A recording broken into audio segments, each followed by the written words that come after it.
বাইরে তখন ঝুম বৃষ্টি। স্কুল ছুটি হয়ে গেছে, কিন্তু ম্যাডাম বৃষ্টির জন্য বাড়ি যেতে পারছেন না।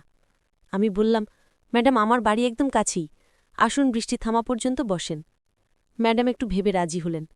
বৃষ্টির ভেতর দিয়ে হেঁটে আস্তে আস্তে তিনি পুরো ভিজে গিয়েছিলেন। চুল থেকে পানি ঝরছে, গায়ে হালকা শীতের কাঁপুনি। ঘরে ঢুকে জানলার পাশে দাঁড়ালেন আর ভেজা চুল কাঁধ থেকে সরিয়ে আমার দিকে তাকালেন। সেই দৃষ্টিতে ছিল এক অদ্ভুত আকর্ষণ। ধীরে ধীরে তিনি আমার দিকে এগিয়ে আসতে লাগলেন। বন্ধুরা, এরপর যা হলো সেটা গল্পেই বলছি। তার আগে বন্ধুরা, আমার চ্যানেলে নতুন হয়ে থাকলে অবশ্যই চ্যানেলটি সাবস্ক্রাইব করে রাখুন এরকম নতুন নতুন গল্প পেতে। আকাশে সারাদিনের ঘন মেঘ যেন বিকেলের দিকে হঠাৎ করেই বৃষ্টি নামিয়ে দিল। অফিস থেকে ফেরার পথে স্কুলের ম্যাডাম মিনতি আপা আমার সঙ্গে হাঁটছিলেন। হঠাৎ এমন মুষলধারে বৃষ্টি শুরু হলো যে ছাতাও কোনো কাজে এলো না।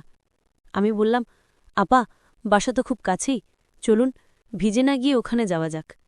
আমার বাসা 2 বেডরুমের, 3য় তলায় একাই থাকি। বাবা মা মাসে 1-2 বার আসেন। বাসায় ঢুকতেই দুজনেই ভিজে গিয়েছিলাম। আমি তোয়ালে দিলাম, উনি বাথরুমে গিয়ে ভিজে চুল মুছলেন। আমি রান্নাঘরে গিয়ে চায়ের পাত্র বসিয়ে দিলাম, সঙ্গে কিছু নাস্তা সাজিয়ে নিলাম। চা খেতে খেতে আমাদের আলাপ জমে উঠল। নানা বিষয়ে গল্প হচ্ছিল। হঠাৎ আমি অসাবধানে তার পারিবারিক জীবন নিয়ে প্রশ্ন করে ফেললাম।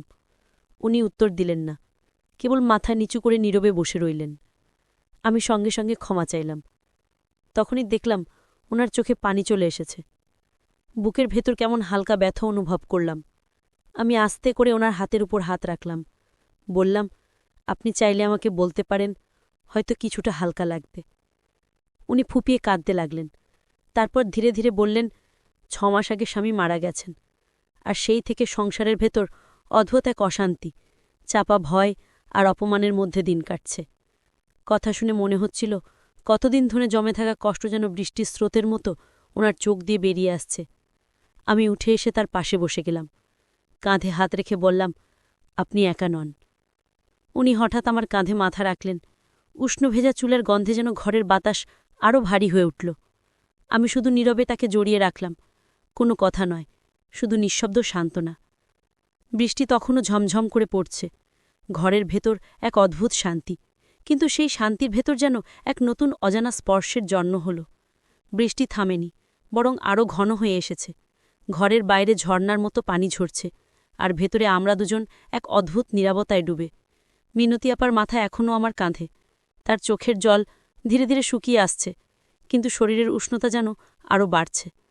আমি বুঝতে পারছিলাম এতদিনের চাপা কষ্ট, একাকিত্ব, অপমান সব মিলিয়ে তিনি ভেতরে ভেতরে ভেঙে পড়েছেন।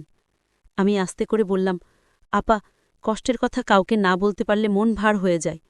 আজ অন্তত সেই বোঝা একটু আমার সঙ্গে ভাগ করুন। তিনি মুখ তুলে আমার দিকে তাকালেন। চোখ দুটো লাল হয়ে আছে, কিন্তু সেই চোখের ভেতর যেন এক অদ্ভুত নরমতা, মমতা, কৃতজ্ঞতা, আর হয়তো আরও কিছু। বললেন, তুমি জানো, অনেক সময় আমরা শক্ত থাকার ভান করি, কিন্তু ভেতরে ভেতরে ভেঙে যাই। বলতে বলতে আবারও হালকা কেঁপে উঠলেন। আমি তার হাত দুটি আমার হাতে নিলাম, আঙুলের উষ্ণতা অনুভব করলাম।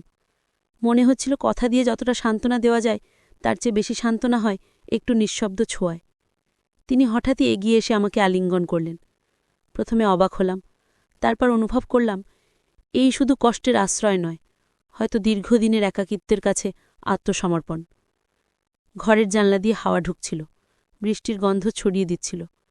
আমার হৃৎস্পন্দন ধীরে ধীরে দ্রুত হয়ে উঠছিল। তার চুলের ভেজা গন্ধ আর গায়ের হালকা শীতলতা মিলেমিশে এক অদ্ভুত নেশা তৈরি করল। আমরা আলাদা হলাম না, কেবল কিছুক্ষণ নিঃশব্দে পরস্পরের উষ্ণতা ভাগ করে নিলাম। সেই মুহূর্তে মনে হচ্ছিল বৃষ্টির মতোই সময় থেমে গেছে, শুধু আমাদের দুজনের শ্বাস প্রশ্বাসই চলছে। হঠাৎ তিনি চোখ নামিয়ে বললেন, আজ আমি অনেক কথা বলে ফেলেছি, হয়তো তোমার কানে তেমন কিছু শোনার ছিল না। আমি মৃদু হেসে বললাম, আপনার প্রতিটা কথা শোনার মতোই ছিল, আর হয়তো আজ থেকে আমরা একে অপরকে একটু অন্যভাবে চিনতে পারব। তিনি চুপ করে রইলেন, কিন্তু মুখের কোণে হালকা হাসি ফুটে উঠল। সেই হাসি যেন আগামীর ইঙ্গিত দিয়ে গেল। বৃষ্টি তখনও থামেনি। জানলার কাঁচের জলের ফোঁটা গড়িয়ে পড়ছে, আর ঘরের ভেতর নরম আলো যেন আমাদের নীরবতা আরও গভীর করে তুলেছে। আমি চায়ের কাপগুলো তুলে রান্নাঘরে রেখে আসছিলাম। ফিরে এসে দেখি ম্যাডাম সোফায় বসে দূরের দিকে তাকিয়ে আছেন। চোখে যেন বহু বছরের ক্লান্তি, কিন্তু তার ভেতর লুকিয়ে আছে এক অদ্ভুত কোমলতা। আমি ধীরে ধীরে তার সামনে বসলাম। আপা, আপনি কি এখন ভালো আছেন? তিনি একটু চমকে আমার দিকে তাকালেন, তারপর মাথা নেড়ে বললেন, মনটা কিছুটা হালকা লাগছে, কিন্তু মনে হয় না কারো সামনে এত কথা কোনোদিন বলেছি।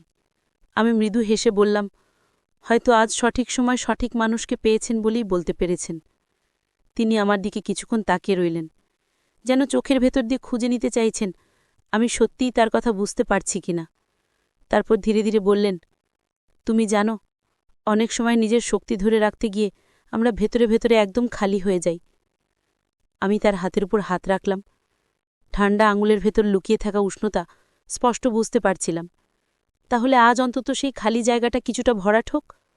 আমরা চুপচাপ বসে রইলাম। জানলার বাইরে বৃষ্টির শব্দ আর ঘরের ভেতরে আমাদের নীরবতা মিশে যাচ্ছিল। হঠাৎ অনুভব করলাম আমাদের হাত দুটো একসঙ্গে ধরা। আমি আঙুলের ফাঁকে তার আঙুলগুলো আরও দৃঢ় করে ধরলাম। তিনি কিছু বললেন না, শুধু মাথা নিচু করলেন। কিন্তু সেই নীরবতার ভেতর একটা অদৃশ্য স্রোত বয়ে যাচ্ছিল, যা ভাষায় বোঝানো যায় না, শুধু অনুভব করা যায়। আমি ধীরে ধীরে উঠে দাঁড়ালাম। বললাম, আপা, আপনি যদি চান আজকের সন্ধেটা যেন আপনার জন্য একটু স্বস্তির হয়। তিনি আমার দিকে তাকালেন, চোখে কৃতজ্ঞতার ছায়া, কিন্তু সেই সঙ্গে যেন এক অচেনা আলো। তারপর আস্তে করে মাথা নেড়ে সম্মতি দিলেন। আমাদের মাঝের দূরত্বটা যেন বৃষ্টির মতো ধীরে ধীরে মিলিয়ে যাচ্ছিল। সন্ধ্যা নেমে এসেছে, বাইরে বৃষ্টির শব্দ ধীরে ধীরে কমে আসছে, কিন্তু জানলা দিয়ে ঢোকা হালকা বাতাসে এখনো ভেজা মাটির গন্ধ ভাসছে।